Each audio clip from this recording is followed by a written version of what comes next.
श्री सत्यनारायण व्रत कथा अर्थात सत्य ही भगवान का स्वरूप है, ऐसा मानकर श्री सत्यनारायण कथा व पूजन किया जाता है। भगवान की कथा प्रारंभ करने से पूर्व विधि विधान से विशेष पूजन किया जाता है। कथा का आयोजन पूर्णिमा, अमावस्या, रविवार, गुरुवार, संक्रांति के दिन एवं अन्य पर्व त्योहारों पर करने का शास्त्रोक्त विधान है। कार्तिक पूर्णिमा के दिन इस कथा का पाठ करना अत्यधिक फलदायक होता है, इसलिए कार्तिक पूर्णिमा को पूरे विधि विधान से इस कथा का आयोजन अपने घर में करना चाहिए और कथा का श्रवण करके लोगों में प्रसाद वितरण करना चाहिए। दोस्तों, आप अपने सामर्थ्य के अनुसार इस कथा को सुन सकते हैं। अगर आप घर में पंडित नहीं बुला सकते तो स्वयं ही पूजा करके इस कथा को पढ़ सकते हैं और घर के अन्य सदस्यों को सुना सकते हैं। दोस्तों, आज हम इस वीडियो में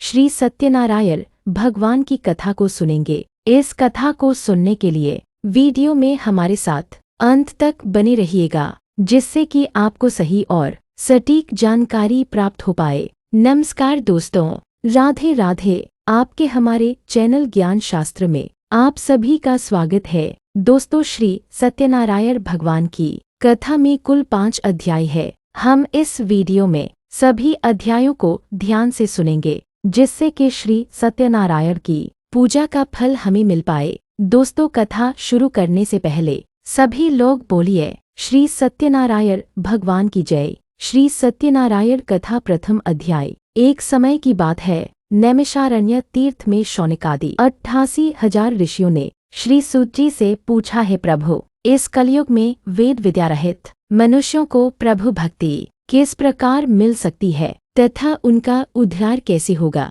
हे मुनि श्रेष्ठ, कोई ऐसा तप बताइए जिससे थोड़े समय में ही पुण्य मिले और मनवांछित फल भी मिल जाए। इस प्रकार की कथा सुनने की हम इच्छा रखते हैं। सर्वशास्त्रों के ज्ञाता सूत जी बोले, हे वैष्णवों में पूज्य, आप सभी ने प्राणियों के हित की बात पूछी है, इसलिए मैं एक ऐसे श्रेष्ठ व्रत को आप लोगों को बताऊंगा जिसे नारद जी ने लक्ष्मीनारायण जी से पूछा था और लक्ष्मीपति ने मुनिश्रेष्ठ नारद जी से कहा था। आप सब इसे ध्यान से सुनिए। एक समय की बात है, योगीराज नारद जी दूसरों के हित की इच्छा लिए अनेकों लोकों में घूमते हुए मृत्युलोक में आ पहुँचे। यहाँ उन्होंने अनेक योनियों में जन्मे प्राय सभी मनुष्यों को अपने कर्मों द्वारा अनेकों दुखों से पीड़ित देखा। उनका दुख देख नारद जी सोचने लगे कि कैसा यत्न किया जाए जिसके करने से निश्चित रूप से मानव के दुखों का अंत हो जाए।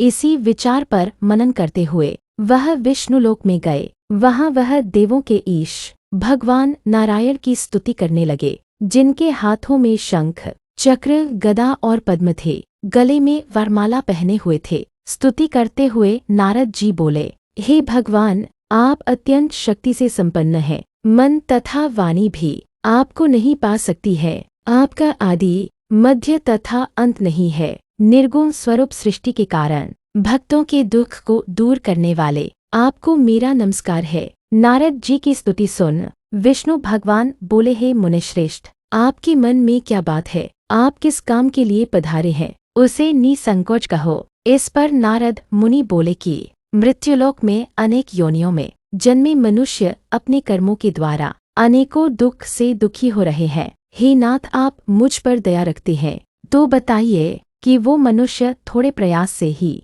अपने दुखों से कैसे छुटकारा पा सकते हैं? श्रीहरि बोले, हे नारद, मनुष्यों की भलाई के लिए तुमने बहुत अच्छी बात पूछी है। जिसके करने से मनुष्य मोह से छूट जाता है, वह बात मैं कहता हूँ, उसे सुनो। स्वर्गलोक व मृत्युलोक दोनों में एक दुर्लभ उत्तम व्रत है जो पुण्य देने वाला है। आज प्रेमवश होकर मैं उसे तुमसे कहता हूँ। श्री सत्यनारायण भगवान का यह व्रत अच्छी तरह विधान पूर्वक करके मनुष्य तुरंत ही यहाँ सुख भोग कर मरने पर मोक्ष पाता है। श्रीहरि के वचन सुन नारद जी बोले कि उस व्रत का फल क्या है और उसका विधान क्या है? यह व्रत किसने किया था? इस व्रत को किस दिन करना चाहिए? सभी कुछ विस्तार से बताए। नारद की बात सुनकर श्रीहरि बोले, दुख व शोक को दूर करने वाला यह व्रत सभी स्थानों पर विजय दिलाने वाला है। मानव को भक्ति व श्रद्धा के साथ शाम को श्री सत्यनारायण की पूजा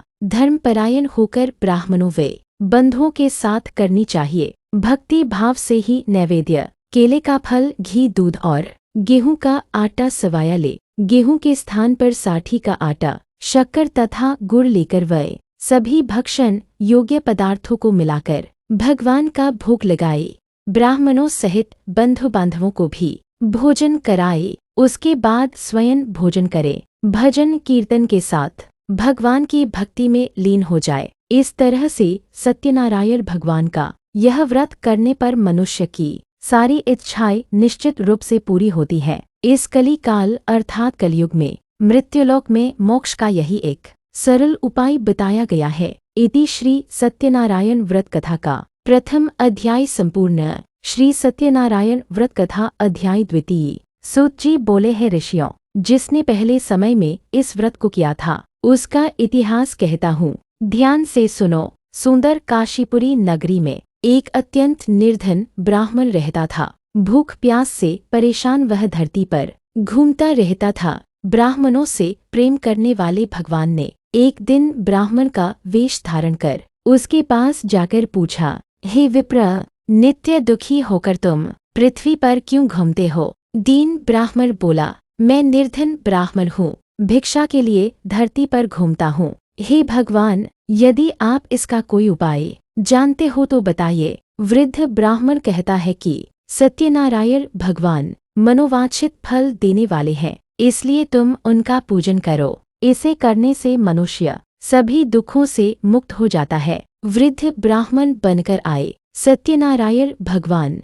उस निर्धन ब्राह्मण को व्रत का सारा विधान बताकर अंतर्धान हो गए। ब्राह्मण मन ही मन सोचने लगा कि जिस व्रत को वृद्ध ब्राह्मण करने को कह गया है, मैं उसे जरूर करूँगा। यह निश्चय करने के बाद उसे रात में नींद नहीं आई। वह सवेरे उठकर सत्यनारायण भगवान के व्रत का निश्चय कर भिक्षा के लिए चला गया। उस दिन निर्धन ब्राह्मण को भिक्षा में बहुत धन मिला, जिससे उसने बंधु बांधवों के साथ मिलकर श्री सत्यनारायण भगवान का व्रत संपन्न किया। भगवान सत्यनारायण का व्रत संपन्न करने के बाद वह निर्धन ब्राह्मण सभी दुखों से छूट गया और अनेक प्रकार की संपत्तियों से युक्त हो गया। उसी समय से यह ब्राह्मण हर माह इस व्रत को करने लगा। इस तरह से सत्यनारायण भगवान के व्रत को जो मनुष्य करेगा वह सभी प्रकार के पापों से छूटकर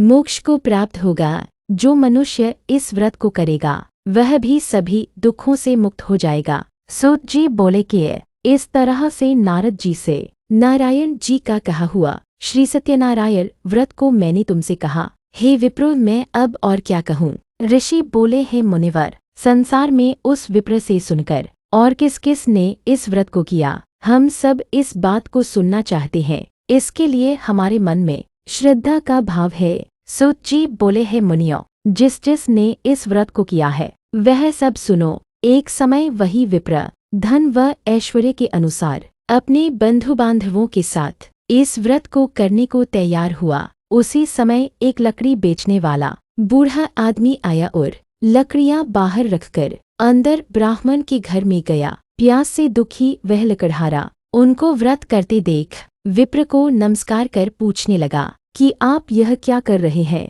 तथा इसे करने से क्या फल मिलेगा, कृपया मुझे भी बताएं। ब्राह्मण ने कहा कि सब मनोकामनाओं को पूरा करने वाला यह सत्यनारायण भगवान का व्रत है। इनकी कृपा से ही मेरे घर में धन धान्य आदि की वृद्धि हुई है। विप्र से सत्यनारायण व्रत के बारे में जानकर लकड़हारा बहुत प्रसन्न हुआ। चरणामृत लेकर वह प्रसाद खाने के बाद वह अपने घर गया। लकड़हारे ने अपने मन में संकल्प किया कि आज लकड़ी बेचने से जो धन मिलेगा उसी से श्री सत्यनारायण भगवान का उत्तम व्रत करूंगा। मन में इस विचार को ले बूढ़ा आदमी सिर पर लकड़ियां रख उस नगर में बेचने गया जहां धनी लोग ज्यादा रहते थे। उस नगर में उसे अपनी लकड़ियों का दाम पहले से 4 गुना अधिक मिलता है। बूढ़ा प्रसन्नता के साथ दाम लेकर केले, शक्कर, घी, दूध, दही और गेहूं का आटा ले और सत्यनारायण भगवान के व्रत की अन्य सामग्रियां लेकर अपने घर गया। वहां उसने अपने बंधु बांधवों को बुलाकर विधि विधान से सत्यनारायण भगवान का पूजन और व्रत किया। इस व्रत के प्रभाव से वह बूढ़ा लकड़हारा धनपुत्र आदि से युक्त होकर संसार के समस्त सुख को भोगकर अंतकाल में बैकुंठ धाम चला गया। इति श्री सत्यनारायण व्रत कथा का द्वितीय अध्याय संपूर्ण। श्री सत्यनारायण कथा तृतीय अध्याय। सूची बोले, हे श्रेष्ठ मुनियों, अब आगे की कथा कहता हूँ। पहले समय में उल्कामुख नाम का एक बुद्धिमान राजा था। वह सत्यवक्ता और जितेंद्रीय था। प्रतिदिन देव स्थानों पर जाता और निर्धनों को धन देकर उनके कष्ट दूर करता था। उसकी पत्नी कमल के समान मुख वाली तथा सती साध्वी थी। भद्रशिला नदी के तट पर उन दोनों ने श्री सत्यनारायण भगवान का व्रत किया। उसी समय साधु नाम का एक वैश्य आया। उसके पास व्यापार करने के लिए बहुत सा धन भी था। राजा को व्रत करते देखकर वह विनय के साथ पूछने लगा, हे राजन, भक्तिभाव से पूर्ण होकर आप यह क्या कर रहे हैं? मैं सुनने की इच्छा रखता हूँ, तो आप मुझे बताइए। राजा बोला, हे साधु, अपने बंधु बांधवों के साथ पुत्रादि की प्राप्ति के लिए एक महाशक्तिमान श्री सत्यनारायण भगवान का व्रत व पूजन कर रहा हूँ। राजा के वचन सुन साधु आदर से बोला, हे राजन, मुझे इस व्रत का सारा विधान कहिए। आपके कथनानुसार मैं भी इस व्रत को करूँगा। मेरी भी संतान नहीं है और इस व्रत को करने से निश्चित रूप से मुझे संतान की प्राप्ति होगी। राजा से व्रत का सारा विधान सुन व्यापार से निवृत्त हो वह अपने घर गया। साधु वैश्य ने अपनी पत्नी को संतान देने वाले इस व्रत का वर्णन कह सुनाया और कहा कि जब मेरी संतान होगी तब मैं इस व्रत को करूँगा। साधु ने इस तरह के वचन अपनी पत्नी लीलावती से कहे। एक दिन लीलावती पति के साथ आनंदित हो सांसारिक धर्म में प्रवृत्त होकर सत्यनारायण भगवान की कृपा से गर्भवती हो गई। 10वें महीने में उसके गर्भ से एक सुंदर कन्या ने जन्म लिया। दिनों दिन वह ऐसे बढ़ने लगी जैसे कि शुक्ल पक्ष का चंद्रमा बढ़ता है। माता पिता ने अपनी कन्या का नाम कलावती रखा। एक दिन लीलावती ने मीठे शब्दों में अपने पति को याद दिलाया कि आपने सत्यनारायण भगवान के जिस व्रत को करने का संकल्प किया था उसे करने का समय आ गया है। आप इस व्रत को करिए। साधु बोला कि हे प्रिय, इस व्रत को मैं उसके विवाह पर करूँगा। इस प्रकार अपनी पत्नी को आश्वासन देकर वह नगर को चला गया। कलावती पिता के घर में रह दिनों दिन बड़ी होने लगी। साधु ने एक बार नगर में अपनी कन्या को सखियों के साथ देखा तो तुरंत ही दूत को बुलाया और कहा कि मेरी कन्या के योग्य वर देख कर आओ। साधु की बात सुनकर दूत कंचन नगर में पहुंचा और वहां देखभाल कर लड़की के सुयोग्य वानिक पुत्र को ले आया। सुयोग्य लड़के को देख साधु ने बंधु बांधवों को बुलाकर अपनी पुत्री का विवाह कर दिया। लेकिन दुर्भाग्य की बात ये कि साधु ने अभी भी श्री सत्यनारायण भगवान का व्रत नहीं किया। इस पर श्री भगवान क्रोधित हो गए और श्राप दिया कि साधु को अत्यधिक दुख मिले। अपने कार्य में कुशल साधु बनिया जमाई को लेकर समुद्र के पास स्थित होकर रत्नासारपुर नगर में गया। वहां जाकर दामाद ससुर दोनों मिलकर चंद्रकेतु राजा के नगर में व्यापार करने लगे। एक दिन भगवान सत्यनारायण की माया से एक चोर राजा का धन चुराकर भाग रहा था। उसने राजा के सिपाहियों को अपना पीछा करते देख चुराया हुआ धन वहां रख दिया जहां साधु अपने जमाई के साथ ठहरा हुआ था। राजा के सिपाहियों ने साधु वैश्य के पास राजा का धन पड़ा देखा तो वह ससुर जमाई दोनों को बांधकर प्रसन्नता से राजा के पास ले गए और कहा कि उन दोनों चोरों को हम पकड़ लाए हैं, आप आगे की कार्यवाही की आज्ञा दे। राजा की आज्ञा से उन दोनों को कठिन कारावास में डाल दिया गया और उनका सारा धन भी उनसे छीन लिया गया। श्री सत्यनारायण भगवान के श्राप से साधु की पत्नी भी बहुत दुखी हुई। घर में जो धन रखा था उसे चोर चुरा ले गए। शारीरिक तथा मानसिक पीड़ा व भूख प्यास से अति दुखी हो अन्न की चिंता में कलावती एक ब्राह्मण के घर गई। वहां उसने श्री सत्यनारायण भगवान का व्रत होते देखा। फिर कथा भी सुनी। वह प्रसाद ग्रहण कर रात को घर वापस आई। माता ने कलावती से पूछा कि हे पुत्री, अब तक तुम कहाँ थी? तेरे मन में क्या है? कलावती ने अपनी माता से कहा, हे माता, मैंने एक ब्राह्मण के घर में श्री सत्यनारायण भगवान का व्रत देखा है। कन्या के वचन सुन लीलावती भगवान के पूजन की तैयारी करने लगी। लीलावती ने परिवार व बंधुओं सहित सत्यनारायण भगवान का पूजन किया और उनसे वर मांगा कि मेरे पति तथा जमाई शीघ्र घर आ जाए। साथ ही यह भी प्रार्थना की कि हम सबका अपराध क्षमा करे। श्री सत्यनारायण भगवान इस व्रत से संतुष्ट हो गए और राजा चंद्रकेतु को सपने में दर्शन देकर कहा, हे राजन, तुम उन दोनों वैश्यों को छोड़ दो और तुमने उनका जो धन लिया है उसे वापस कर दो। अगर तुमने ऐसा नहीं किया तो मैं तुम्हारा धन, राज्य व संतान सभी को नष्ट कर दूंगा। राजा को यह सब कहकर भगवान अंतर्धान हो गए। प्रातःकाल सभा में राजा ने अपना सपना सुनाया। फिर बोले कि बनेक पुत्रों को कैद से मुक्त कर सभा में लाओ। दोनों ने आते ही राजा को प्रणाम किया। राजा मीठी वाणी में बोला, हे महानुभावों, भाग्यवश ऐसा कठिन दुख तुम्हें प्राप्त हुआ है, लेकिन अब तुम्हें कोई भय नहीं है। ऐसा कह राजा ने उन दोनों को नए वस्त्राभूषण भी पहनाए और जितना धन उनका लिया था उससे दुगुना धन वापस कर दिया। दोनों वैश्य अपने घर को चल दिए। इति श्री सत्यनारायण व्रत कथा तृतीय अध्याय संपूर्ण। श्री सत्यनारायण व्रत कथा चतुर्थ अध्याय। सूची बोले, वैश्य ने मंगलाचार कर अपनी यात्रा आरंभ की और अपने नगर की ओर चल दिए। उनके थोड़ी दूर जाने पर एक दंडी वेशधारी श्री सत्यनारायण ने उनसे पूछा, हे साधु, तेरी नाव में क्या है? अभिमानी वणिक हंसता हुआ बोला, हे दंडी, आप क्यों पूछते हो? क्या धन लेने की इच्छा है? मेरी नाव में तो बेल व पत्ते भरे हुए हैं। वैश्य के कठोर वचन सुन भगवान बोले, तुम्हारा वचन सत्य हो। दंडी ऐसे वचन कह वहां से दूर चले गए। कुछ दूर जाकर समुद्र के किनारे बैठ गए। दंडी के जाने के बाद साधु वैश्य ने नित्य क्रिया के पश्चात नाव को ऊंची उठती देखकर अचंभा माना और नाव में बेलपत्ते आदि देख वह मूर्छित हो जमीन पर गिर पड़ा। मूर्छा खुलने पर वह अत्यंत शोक में डूब गया। तब उसका दामाद बोला कि आप शोक न मनाए, यह दंडी का शाप है, इसलिए हमें उनकी शरण में जाना चाहिए, तभी हमारी मनोकामना पूरी होगी। दामाद की बात सुनकर वह दंडी के पास पहुंचा और अत्यंत भक्तिभाव से नमस्कार करके बोला, मैंने आपसे जो जो असत्य वचन कहे थे उनके लिए मुझे क्षमा दे। ऐसा कहकर महान शोकातुर हो रोने लगा। तब दंडी भगवान बोले, हे वणिक पुत्र, मेरी आज्ञा से बार बार तुम्हें दुख प्राप्त हुआ है, तू मेरी पूजा से विमुख हुआ। साधु बोला, हे भगवान, आपकी माया से ब्रह्मा आदि देवता भी आपके रूप को नहीं जानते, तब मैं अज्ञानी कैसे जान सकता हूँ? आप प्रसन्न होइए, अब मैं सामर्थ्य के अनुसार आपकी पूजा करूँगा। मेरी रक्षा करो और पहले के समान नौका में धन भर दे। साधु वैश्य के भक्तिपूर्वक वचन सुनकर भगवान प्रसन्न हो गए और उसकी इच्छानुसार वरदान देकर